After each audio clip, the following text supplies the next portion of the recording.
स्वस्थ नारी सशक्त परिवार अभियान के तहत जिला स्वास्थ्य अधिकारी डॉक्टर मिलिंद सोमकुमार ने सभी महिलाओं से अपील की है कि वे अपनी संपूर्ण स्वास्थ्य जांच अवश्य स्वास्थ्य शिविरों में कराएं। महिलाओं का स्वास्थ्य पूरे परिवार के स्वास्थ्य से जुड़ा होता है और नियमित जांच से गंभीर बीमारियों का समय पर पता लगाया जा सकता है। इसलिए महिलाओं को स्वास्थ्य शिविरों में सक्रिय रूप से भाग लेने की अपील उन्होंने की। मंत्रालय, भारत सरकार आणि आरोग्य विभाग, सार्वजनिक आरोग्य विभाग, महाराष्ट्र शासन यांच्या वतीने भंडारा जिल्ह्यामध्ये दिनांक 17 सप्टेंबर ते 2 ऑक्टोबर या कालावधीमध्ये स्वस्थ नारी सशक्त परिवार हे अभियान सुरू होत आहे। या अभियानांतर्गत संपूर्ण महिलांची आरोग्य तपासणी आणि त्यांचं आरोग्य सुदृढ ठेवण्याच्या दृष्टीने विविध आरोग्य कार्यक्रम आपण संपूर्ण जिल्ह्यामध्ये राबवत आहोत।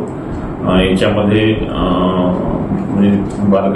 लहान मुलींच्या किंवा बालकांच्या लसीकरणापासून तर सर्व वयोगटातील महिलांच्या आरोग्याची काळजी घेतली जाणार आहे। याच्यात लसीकरण आहे, गरोदर मातांची तपासणी आहे, सर्वसामान्य माताची तपासणी, त्यात हिमोग्लोबिन आहे, सिकल सेल आजार आहे, क्षयरोगाची तपासणी होणार आहे, कर्करोगाविषयी जनजागृती आणि तपासणी सुद्धा महिलांची याच्यात आपण करून घेणार आहोत। सोबतच उच्च रक्तदाब असेल, मधुमेह असेल यांच्या सुद्धा तपासण्या केल्या जाणार आहेत।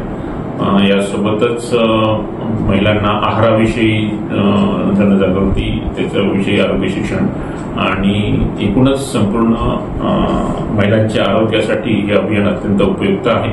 आणि या अभियानात भंडारा जिल्ह्यातील संपूर्ण महिलांनी सक्रिय सहभाग नोंदवून आपल्या सुदृढ आरोग्याची व्यवस्था करून घ्यावी। सोबतच भारत सरकारच्या पोर्टलवर सुदृढ महिलांच्या आरोग्यासाठी प्रतिनिधीत्व पण व्यवस्था करण्यात आली आहे। त्या मोबाईल ॲपद्वारे आपण त्याच्यात प्रमाणपत्र सुद्धा तयार करून घेऊ शकतो। तर माझं आवाहन आहे की संपूर्ण महिलांच्या आरोग्यासाठी समाजातील सर्व घटकांनी, सर्व शासकीय आणि निमशासकीय असो, खाजगी संस्था असो, आयमे आहेत, विशेषज्ञ आहेत, यांच्या माध्यमातून आपण हे अभियान भंडारा जिल्ह्यात यशस्वी करणार आहोत।